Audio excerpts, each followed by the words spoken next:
All right, good morning, Mike and Phyllis. This is Joe with Right Home Inspections. Welcome to your beautiful home. I've been through everything, top to bottom, up on the roof, up in the attic.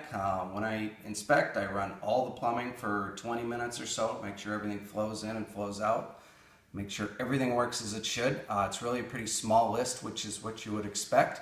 But some common things like with new construction, builders often don't put gutters on the home. It's a really good idea to have gutters on the house to keep the water away from the basement, especially in the front corner over the front sidewalk or the future sidewalk.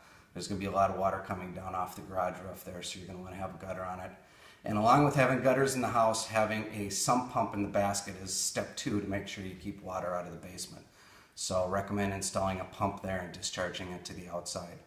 As far as things inside the house, there really wasn't much to talk about. I did notice that there's a fair amount of sheetrock dust inside the furnace cabinet, which indicates that possibly during construction they didn't have a filter in place or the wrong size or not fitted properly. So if allergies are concerns of yours, maybe having the ducts clean and having the furnace clean to get all the dust out of it might be a good process.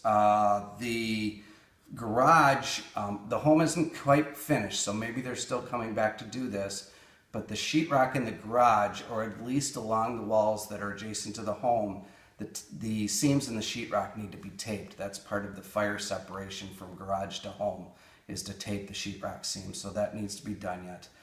The air conditioning is not installed yet. The builder said it was going to be installed in a week or so, so I wasn't able to test that. And then the only other thing is up on the roof, there were the nails that hold down the vents on the roof should be covered with silicone over the top of the nail.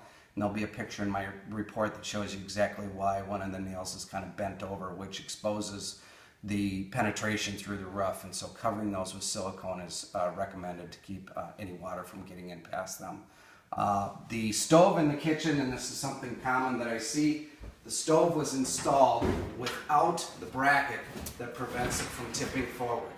Stove should not tip forward like that. There's a bracket that comes with it that prevents that. The reason for it is if you have a cookie jar here and you've got a 3-year-old that thinks this is a step stool to get to the cookie jar, the stove theoretically could tip over on them. So in the owner's manual for the stove, which is right here, usually that bracket is in that bag, and I don't see it here. So could it be in one of the other drawers? Yeah, let's see. Where did I see? Is there another pile of? Let's see another pile of owner's manuals. So let me look down in the broiler. Nope, it's not in there either. So that bracket can be purchased through an appliance dealer. Maybe you could just get the builder to put it in. He's probably got a bunch of them from other properties that he didn't install them. So install that bracket. All the windows work great. All the lights, all the plumbing, everything works as it should. Welcome to your home.